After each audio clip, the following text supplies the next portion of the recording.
Bonjour à tous et bienvenue. Si vous nous rejoignez à l'instant, c'est le dernier de nos entretiens du synode qui nous rassemble aujourd'hui et nous avons la joie, l'honneur, le plaisir d'accueillir le cardinal Marc Ouellette. Éminence, bonjour.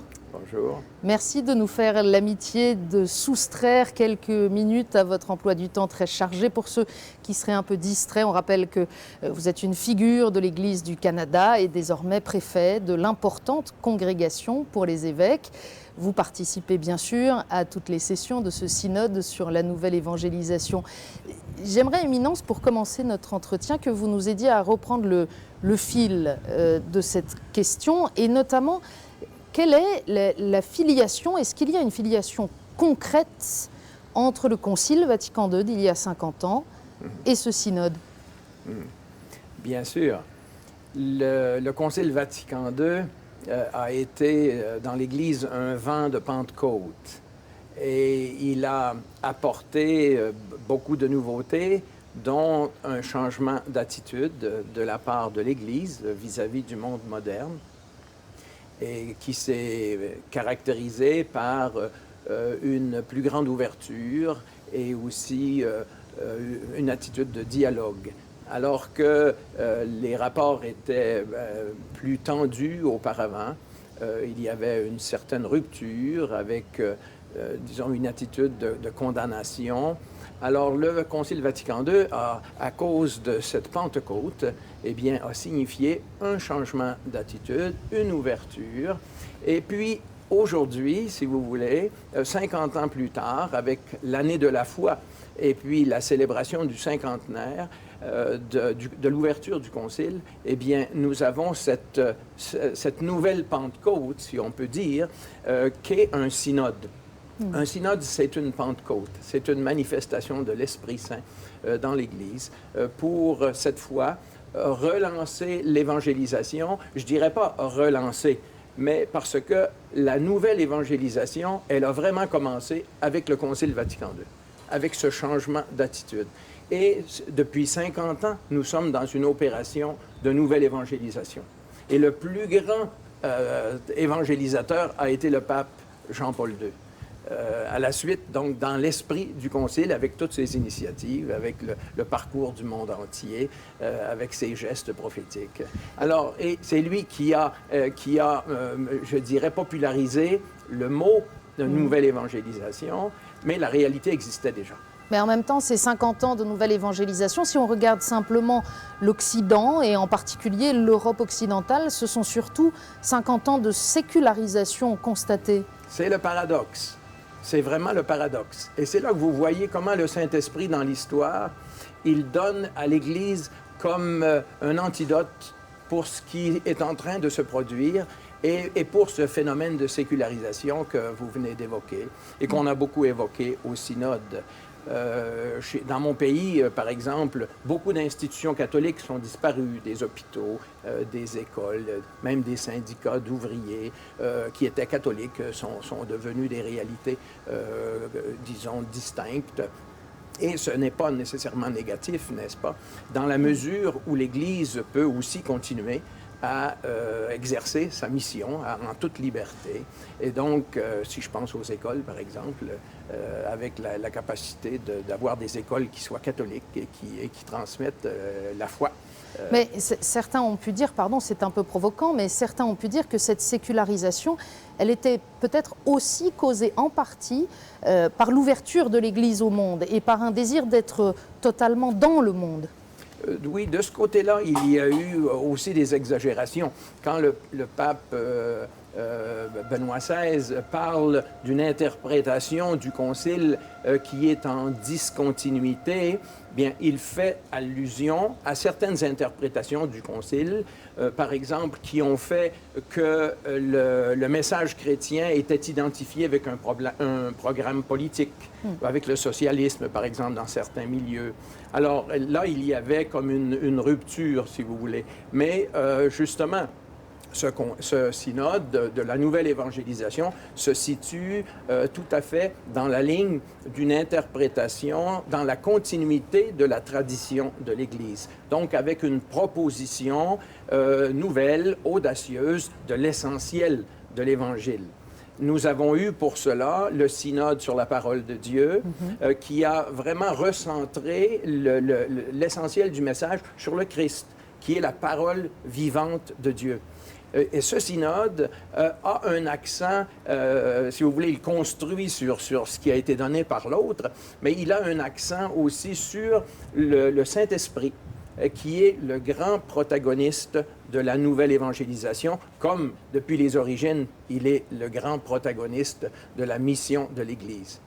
Ça veut dire qu'on peut produire des textes pastoraux qui ont une efficacité à un moment donné et qui en même temps sont dans la continuité du magistère de l'Église et ne sont pas contingentés par un contexte qui les rendrait caducs demain ou après-demain? Et oui, et c'est pourquoi le pape Benoît XVI, justement, au début du synode, il a insisté pour que nous retournions au texte du Concile.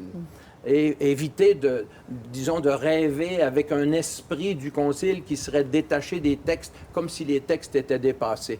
Quand on retrouve les textes du Concile, on retrouve, par exemple, l'ecclésiologie de communion, hein, l'idée de communion qui est le grand message du Concile Vatican II.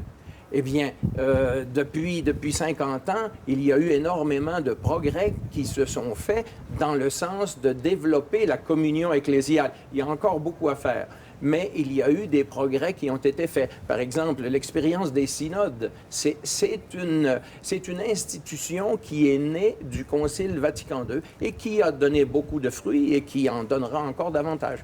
En même temps, le pape a souligné aussi, si j'ai bien compris, que le schéma 13 du Concile et Gaudium et Spes avaient pu être confrontés à la difficulté de définir cette fameuse modernité avec laquelle l'Église entre en dialogue. Est-ce qu'aujourd'hui, on y parvient mieux? Bien, si vous reprenez l'idée de sécularisation et puis vous l'appliquez à l'évolution qui se produit depuis 50 ans, sur l'anthropologie, par exemple, là, il y a une modernité, disons, de rupture. Hein, c'est-à-dire, si vous construisez une anthropologie qui est sans Dieu, et pour soutenir un style de vie où Dieu est comme absent, alors, eh bien, vous arrivez à des conséquences qui sont très graves au plan, disons, des rapports humains, la fragilité des couples, l'éclatement de la famille et même la tendance pour redéfinir le mariage. Eh bien, toutes ces réalités nous indiquent une sécularisation qui est très profonde, là. Mais si vous retournez au texte du Concile, et donc à Gaudium et Spes que vous avez évoqué, et là, vous avez déjà une anthropologie qui est fondée sur le Christ, très clairement, toute la première partie. Et puis, en deuxième partie, vous avez déjà les principaux problèmes qui allaient se développer dans les 50 ans qui ont suivi. Le premier problème majeur qui est étudié par la Gaudium et Spes, c'est le mariage et la famille. Et vous voyez, c'est là que l'évolution a été la plus radicale. Et le Concile a donné d'avance une direction à la réflexion chrétienne en parlant de l'homme comme image de Dieu. Non seulement comme individu, mais aussi comme réseau de relations. Donc, il a parlé déjà de mariage, du rapport entre l'homme et la femme et de la famille. Et ça, c'est une anthropologie qui est une grande richesse et que nous pouvons proposer, nous, au monde contemporain, en répondant aux problèmes très graves de l'individualisme, de la solitude. Quand les relations sont brisées, il y a beaucoup de solitude, il y a beaucoup de souffrance, il y a beaucoup de désespoir, et la jeunesse est parfois en désarroi. Alors, l'Église en annonçant le Christ, on enseigne en même temps une vision de l'homme qui répond aux problèmes actuels. Je voudrais qu'on dise un mot de l'Église aussi. Vous parliez de la disparition d'un grand nombre d'institutions catholiques au cours de ces dernières années en Occident, au Canada, mais pas seulement. On le voit aussi largement en Europe. Simultanément, il y a eu aussi un phénomène de sécularisation interne, si on peut dire. Et dans l'Église, une difficulté aussi à savoir comment porter une identité catholique. Oui. Oui, là, c'est juste. Il y a une sécularisation interne. Par exemple, beaucoup de gens ont développé une attitude plus autonome par rapport dans leurs décisions morales de conscience, par exemple. Alors, ce n'est pas nécessairement négatif, mais dans la mesure où on maintient une norme objective de moralité fondée sur la Sainte Écriture et dont l'Église est l'interprète, je dirais, autorisé, là. Et là, il y a un équilibre qui n'est pas parfait, évidemment, avec les résistances, par exemple, à l'enseignement moral de l'Église sur le mariage, la famille, la sexualité. Mais justement, on voit bien ce décalage, c'est-à-dire que l'Église perçue, y compris par des chrétiens, des catholiques, comme étant une institution très en retard finalement sur les libertés individuelles acquises et donc une difficulté à la recevoir comme étant une source d'autorité. Oui, ça c'est un gros défi. Ça, c'est un gros défi à affronter et je suis d'accord que nous avons beaucoup à faire, mais ce qui, peu à peu, donnera, je dirais, fera reconnaître, je dirais, que ce que l'Église enseigne est juste, eh bien, c'est le succès de familles qui soient fondées sur le mariage, qui soient fécondes et qui soient rayonnantes. D'une culture nouvelle, ce dont notre société individualiste et aussi marquée par la solitude et le désespoir a beaucoup besoin. Alors, Éminence, il y a toujours une difficulté pour l'Église entre deux pôles qui sont co-essentiels, disait Jean-Paul II. C'est l'institution, bien sûr, c'est son métier, et puis la mission, l'élan missionnaire. J'imagine que ça fait partie des questions que vous voyez dans ce synode, cette tension entre une institution qui a un rôle qu'elle doit porter, qui doit exister, y compris au niveau paroissial sur le terrain, et puis l'élan missionnaire. Oui. Eh oui. Alors, c'est là qu'il faut revenir à la source et à l'essentiel. Parce que l'institution de l'Église, eh bien, elle est fondée sur la mission du Verbe incarné, c'est-à-dire le mystère de l'incarnation. Jésus de Nazareth, le Fils de Dieu, qui est venu réconcilier le monde avec Dieu, et qui a établi l'Église comme l'institution porteuse de son œuvre, ou de l'annonce de ce qu'il a accompli, lui, dans sa vie, sa mort et sa résurrection. Alors, l'essentiel de la mission de Jésus, c'est de nous faire entrer dans la communion trinitaire.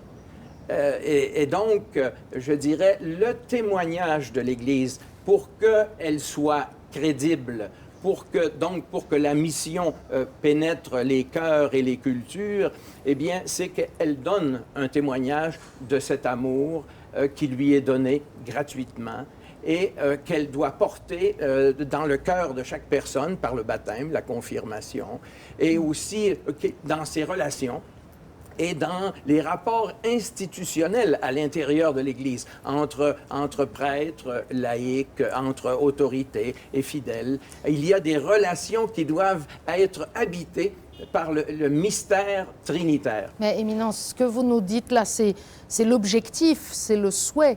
Mais nous savons bien que c'est parfois difficile à voir, tel que vous venez de le décrire, dans le quotidien de la vie de l'Église. C'est juste.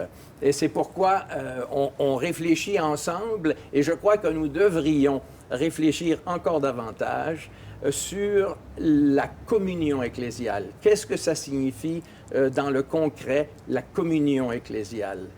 Ça veut dire l'unité des communautés, ça veut dire la participation de tous les baptisés dans une communauté paroissiale ou dans un mouvement.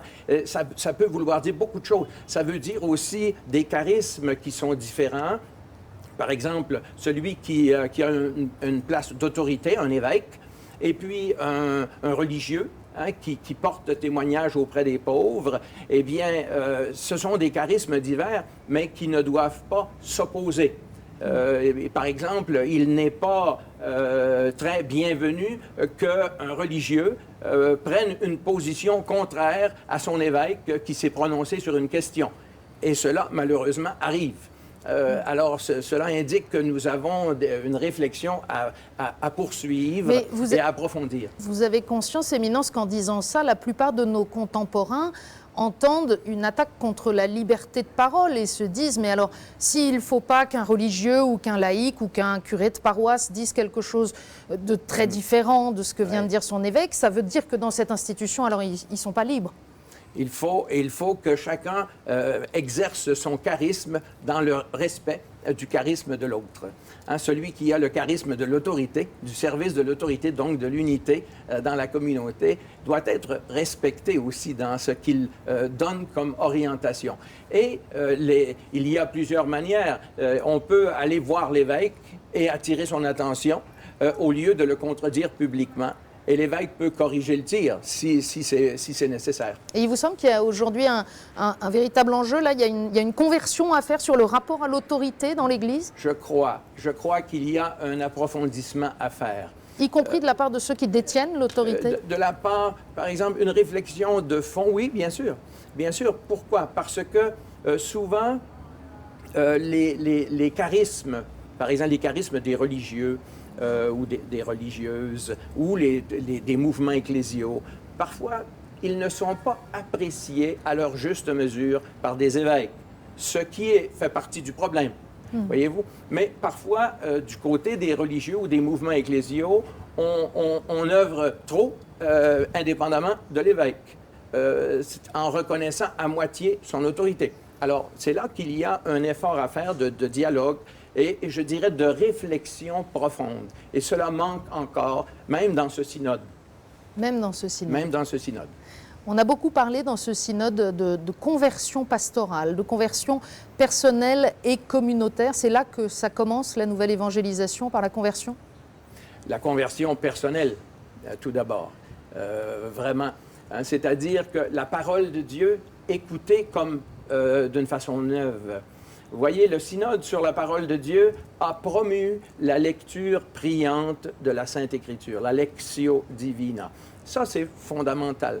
Hein? C'est-à-dire de se placer devant Dieu qui nous parle et donc de qui on reçoit la vie, le mouvement, l'être et aussi les orientations spirituelles pour notre témoignage. Alors, c'est l'attitude de base. Mais ensuite, cette conversion personnelle nous porte à des relations renouvelées avec les autres. Alors, et ça, c'est fondamental. Dans ce synode, on insiste beaucoup sur, disons, la revitalisation des paroisses et sur le rôle que peuvent jouer de petites communautés pour justement intensifier ces rapports entre les personnes qui sont croyantes et qui ont besoin vraiment de s'aimer mutuellement et de s'entraider. Voyez-vous, parce que un des grands problèmes est le fait que beaucoup de catholiques, je pense à l'Amérique latine, sont partis dans les sectes, où ils ont trouvé des atmosphères de fraternité qu'ils n'avaient pas nécessairement dans leur communauté paroissiale. Alors, ces défis-là nous font réfléchir, et pas pour qu'on multiplie des sectes, mais pour que la communion soit vécue très concrètement dans l'Église, hein, et qu'une communauté paroissiale soit comme une communion de petites communautés, commençant par la famille. Hein. Un des signes d'espérance dans ce synode, c'est l'insistance que les pères synodaux ont mis sur la famille chrétienne, hein, comme étant la clé pour l'avenir de l'évangélisation, comme disait le pape Jean-Paul II. Jean-Paul II qui disait que la nouvelle évangélisation, c'était d'abord une nouvelle ardeur. Est-ce qu'il vous semble que, malgré les heures passées à écouter, les multiples interventions au cours de ces 3 semaines de synode, les pères synodaux rentreront dans leur diocèse avec une nouvelle ardeur? Je crois. Vous savez, quand on écoute, je peux vous dire que je n'ai jamais écouté avec autant d'attention tout ce qui s'est dit dans ce synode. Parce que chaque père synodal vient en ayant prié son message, en ayant fait un effort de pensée et de réflexion à partir de sa situation pour transmettre quelque chose d'essentiel. Alors, moi, ce n'a pas été lourd d'écouter chacun. Et vraiment, ça a été une Pentecôte d'écouter chacun qui avait quelque chose d'important à dire et que nous avons tous reçu et qui, je crois, avoir été transformé même par cet effort d'écoute, d'assimilation, parce que je pensais que l'Esprit Saint me parlait à travers chacun. Et pas simplement que je faisais un choix d'idées. Ceux qui abondent dans mon sens, eh bien, voilà, ça c'est le sens du synode. Ou bien, non, faire l'effort dans la foi pour écouter chacun. Et alors, cette Pentecôte et cette nouvelle ardeur, est-ce que tous les cardinaux de Curie dont vous êtes, qui participent aussi au synode, vont pouvoir la rapporter également dans le fonctionnement du Saint-Siège? Je l'espère bien. Et puis, il y a là ceux qui sont désignés pour être en charge du nouveau dicastère sur la nouvelle évangélisation. Eux doivent écouter encore plus profondément et attentivement tout ce qui se dit parce qu'ils seront en charge, si vous voulez, d'aider les évêques, les prêtres, les communautés et les conférences épiscopales à développer éventuellement les orientations qui seront données par le Saint-Père. Mais alors justement, ça, entre guillemets, c'est les professionnels de la nouvelle évangélisation. Est-ce que ceux qui exercent une mission plus traditionnelle, préfet de la congrégation pour les évêques ou tant d'autres, il y a aussi une transformation, il y a aussi une évolution à attendre dans cet élan de la nouvelle évangélisation? Certainement, certainement. Et puis, je crois que nous avons tous quelque chose à changer en nous-mêmes.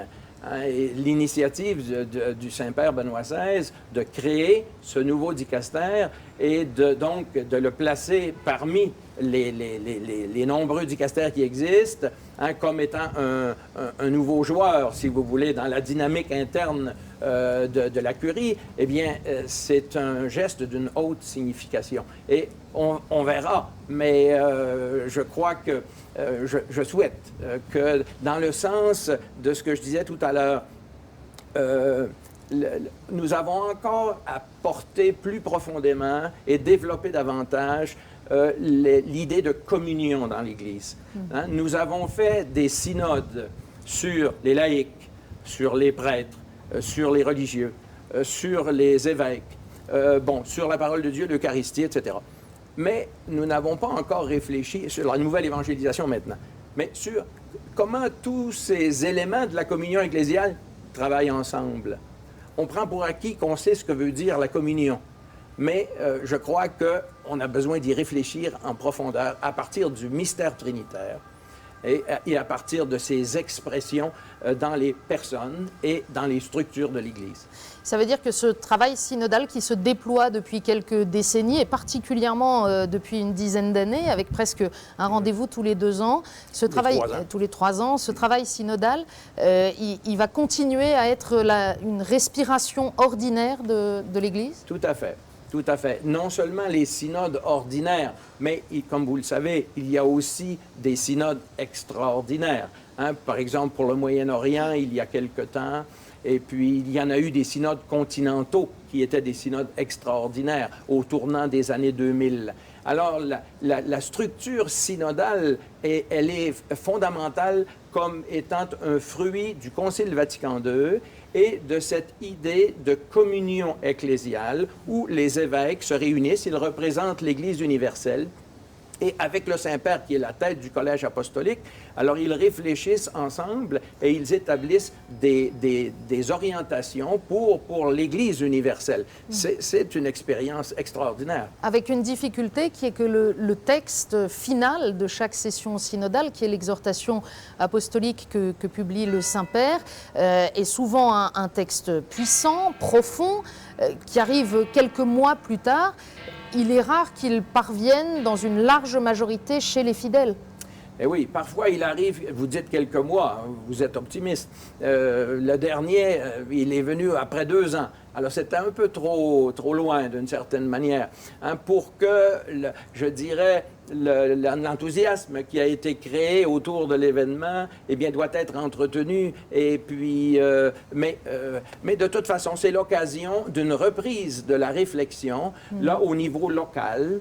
Et là, on est dépendant, évidemment, de l'initiative de chaque évêque et de sa motivation pour mettre en œuvre ce qui a été réfléchi et proposé. c'est plus facile pour ceux qui ont fait partie de l'événement. J'ai pu remarquer ça, parce que j'ai dû faire une conférence sur la réception de Verbum Domini au synode. Et en faisant un peu le tour de la planète sur les initiatives, je me suis rendu compte qu'il y avait des grandes inégalités et que là où des évêques avaient participé activement, eh bien, ils étaient très motivés pour aussi faire connaître à leurs confrères et à leur diocèse les orientations du synode. C'est souvent aussi des textes qui sont rédigés dans le langage de l'Église, qui portent de nombreuses nuances et des concepts assez complexes, mais qui du coup ne sont pas très accessibles. Est-ce que dans cette nouvelle évangélisation, il y a aussi une réflexion partagée sur le langage, la manière, au moins dans la première annonce, de s'adresser à des contemporains qui ne comprennent plus bien le vocabulaire propre des chrétiens? Vous venez de dire, dans les mots que vous venez de prononcer ont été prononcés au synode à peu près exactement dans ces termes-là. Et il y a une recherche. Et je crois aussi qu'il doit là y avoir une créativité des laïcs et des gens qui sont professionnels de la communication pour faire les transpositions, n'est-ce pas? Qu'on ne peut pas demander à un évêque ou simplement à un théologien, mais il faut des gens qui soient vraiment, je dirais, rompus à la communication, avec la connaissance des cultures locales, pour adapter, n'est-ce pas, le message, trouver le langage. Mais sans jamais oublier que la clé, toujours, des adaptations, des transpositions, des transformations, c'est toujours le Saint-Esprit. Éminence, merci d'être venu partager un enthousiasme très communicatif. Pour ceux qui nous regardent et qui n'ont pas participé à ce synode et qui attendront encore au moins quelques mois l'exhortation de Benoît XVI, qu'est-ce que vous auriez envie de leur dire pour que la nouvelle évangélisation soit pour eux quelque chose à vivre, soit une réalité dans leur vie? Bien, je crois que dans le prolongement de ce que je disais tout à l'heure, voyez-vous, la nouvelle évangélisation, elle est en cours. Je pense aux mouvements ecclésiaux, par exemple. Je pense à certaines paroisses très dynamiques. Mais parfois, il y a des options idéologiques. Il y a comme un esprit un peu de préférence et d'exclusion. Je dirais, il faut vraiment chercher à unir les forces. Et les charismes sont multiples. Nous avons vraiment besoin d'unir nos forces et de chercher à mieux comprendre ceux qui ont des sensibilités différentes. Et ainsi, nous deviendrons tous ensemble plus croyables, plus crédibles, hein, pour les gens qui veulent, disons, écouter de nouveau ce que l'Église, à travers la parole de Dieu, a à dire, n'est-ce pas? Ce serait le message principal. Merci beaucoup, Éminence. Merci à tous ceux qui nous ont permis, au long de ces 3 semaines, de réaliser ces entretiens du synode. À bientôt.